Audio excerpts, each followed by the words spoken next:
នេះគឺជានាឡិកា Premium បំផុតដែលខ្ញុំពុំធ្លាប់បានប្រើបាទអញ្ចឹងនេះគឺជាម៉ាក Sunto model ប្រភេទហ្នឹងគឺ Sunto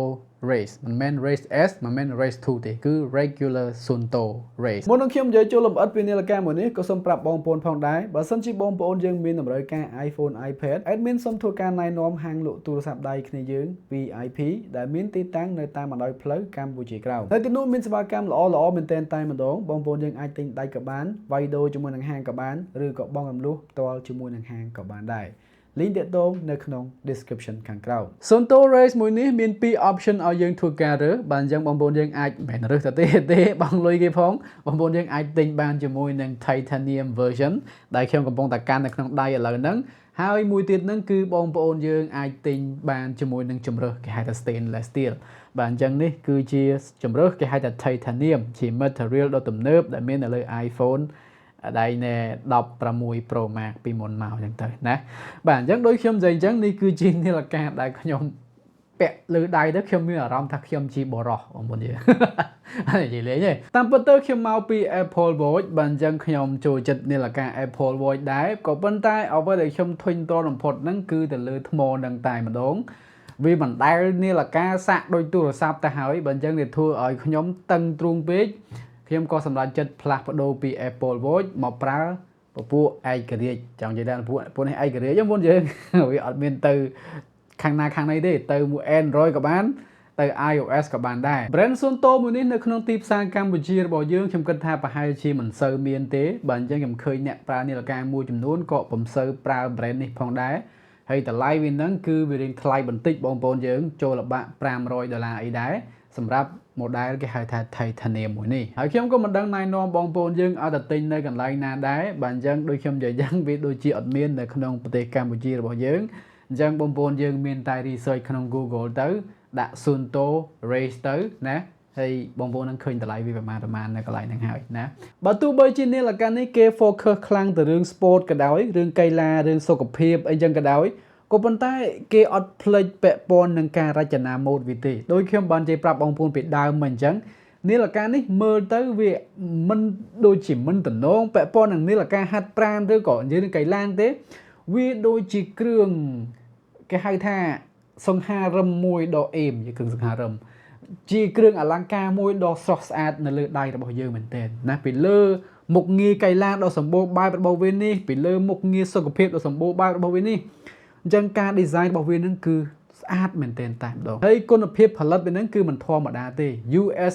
military grade standard ដែលអាចការពារទឹកបានចូល100ម៉ែត្រនៅក្នុងបាតសមុទ្រទៀតមិនធម្មតាទេបងប្អូនយើងហើយវាក៏ត្រូវបានផលិតជាមួយនឹង titanium material ផងដែរដែលជាគុណភាពទំនើបមួយណាគេហៅថាវត្ថុធាតុទំនើបមួយហើយ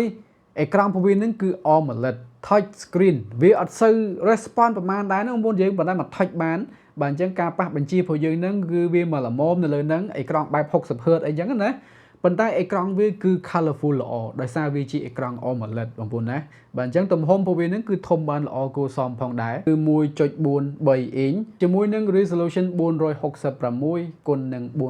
466 pixel បើអញ្ចឹងអេក្រង់ហ្នឹងគឺ AMOLED ដូចខ្ញុំនិយាយមិញអញ្ចឹង always on display touch screen ទៀតផងបាទអញ្ចឹងវាមក standard មួយនៅលើហ្នឹងបងប្អូនយើងអាចបញ្ជា brightness ហ្នឹងបាន3 level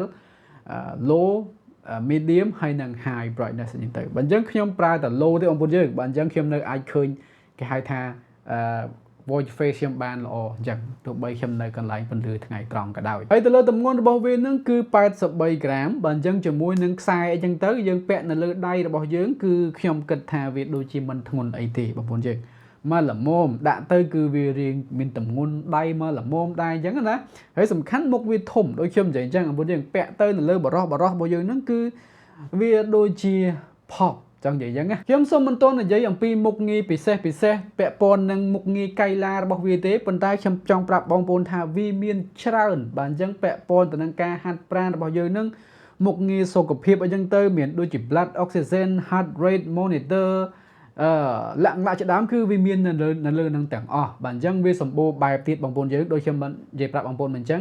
នេះគឺជានាឡិកាដែលគេសម្ដៅទៅរឿង sport តែម្ដងបាទហើយពីលើ sport នឹងទៀតគេក៏មិនគេហៅថារំលងទៅលើការ design វាផងដែរបងប្អូនយើងអាចប្រើវាបានក្នុង សភាពធម្មតាអញ្ចឹងបងប្អូនយើងហើយអ្វីដែលសំខាន់ហ្នឹងគឺថាទៅលើថ្មវាតែម្ដងបងប្អូនយើងបាទអញ្ចឹងតាមរយៈការអាងរបស់ក្រុមហ៊ុន Sunto ហ្នឹងគឺប្រើបាន22ថ្ងៃជាងឯណោះបាទអញ្ចឹង22ថ្ងៃហ្នឹងបើតាមការជាក់ស្ដែងរបស់ខ្ញុំហ្នឹងខ្ញុំទិញពីម្សិលមិញហ្នឹងបងយើងសាក់ 100% ពេញតែម្ដង